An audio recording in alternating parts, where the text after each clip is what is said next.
día a día, alimentándonos de la palabra del Señor. En la voz de Monseñor Enrique Díaz, fortalezcamos nuestra fe. Seamos testigos de Jesús vivo y resucitado. Aliméntame, sáname, acompáñame. 23 de febrero. Hoy celebramos a San Policarpo. Nos acercamos hasta el Señor Jesús y nos dejamos iluminar y transfigurar por Él. Evangelio de San Marcos, capítulo 9, versículos del 2 al 13. En aquel tiempo Jesús tomó aparte a Pedro, a Santiago y a Juan. Subió con ellos a un monte alto y se transfiguró en su presencia. Sus vestiduras se pusieron esplendorosamente blancas, con una blancura que nadie puede lograr sobre la tierra. Después se les aparecieron Elías y Moisés conversando con Jesús. Entonces Pedro le dijo a Jesús: Maestro, qué a gusto estamos aquí. Hagamos 3 tiendas, una para ti, otra para Moisés y otra para Elías. En realidad no sabía lo que decía porque estaban asustados. Se formó entonces una nube que los cubrió con su sombra, y de esa nube salió una voz que decía: Este es mi Hijo amado, escúchenlo. En ese momento miraron alrededor y no vieron a nadie sino a Jesús que estaba solo con ellos. Cuando bajaban de la montaña, Jesús les mandó que no contaran a nadie lo que habían visto hasta que el Hijo del Hombre resucitara de entre los muertos. Ellos guardaron esto en secreto, pero discutían entre sí qué querría decir eso de resucitar de entre los muertos.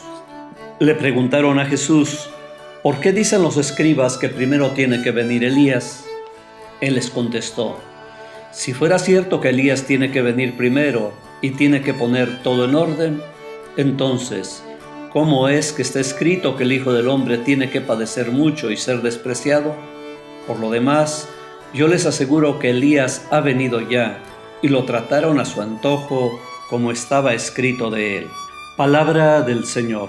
Si observamos el camino que presenta San Marcos en el seguimiento de Jesús, nos habremos dado cuenta que sus discípulos muchas veces se enfrentaron a la dificultad de no entender el dolor y la cruz que implica el Evangelio.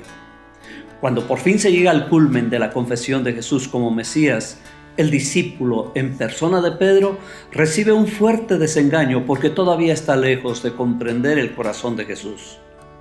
En medio de estas exigencias se presenta el relato de la transfiguración para esclarecer cómo se ha de seguir a Jesús y cuál será la meta a la que habremos de llegar. La transfiguración de Jesús es la luz que ilumina el camino de todos los discípulos y que asume no el dolor del fatalismo, sino nos lleva a transformar el rostro humano del hombre y hacerlo semejante al rostro de Jesús. Habrá que escuchar la voz del Padre que nos asegura que no hay otro camino para la salvación y la liberación del hombre que solo Jesús. En Él tendremos que centrar todos los esfuerzos, subir con Él la montaña del Tabor, recoger todos los anuncios de los profetas, asumir la ley de Moisés, que ahora tiene plenitud en Jesús. Es importante acercarse a Jesús y vivir su presencia, pero no solo para sentirse a gusto, sino para dejarse impactar y cuestionar sobre la forma de vivir el Evangelio. Hoy vuelve a resonar fuerte la voz del Padre para insistirnos en que Jesús es su Hijo predilecto y que solo su palabra será la guía para nuestro mundo actual.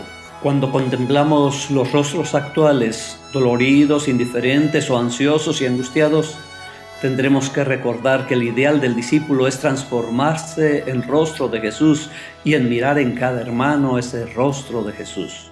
Tendremos que luchar mucho para que, dejando la comodidad de solo contemplar a Jesús, nos acerquemos a la realidad de cada día para asumir la cruz del dolor y el sufrimiento y darle su verdadero sentido. Mirar a Cristo no para sentarnos indiferentes y dejarnos llevar por la apatía, sino para transformar este mundo en la casa que Papá Dios nos ha dado para que juntos como hermanos podamos habitarla.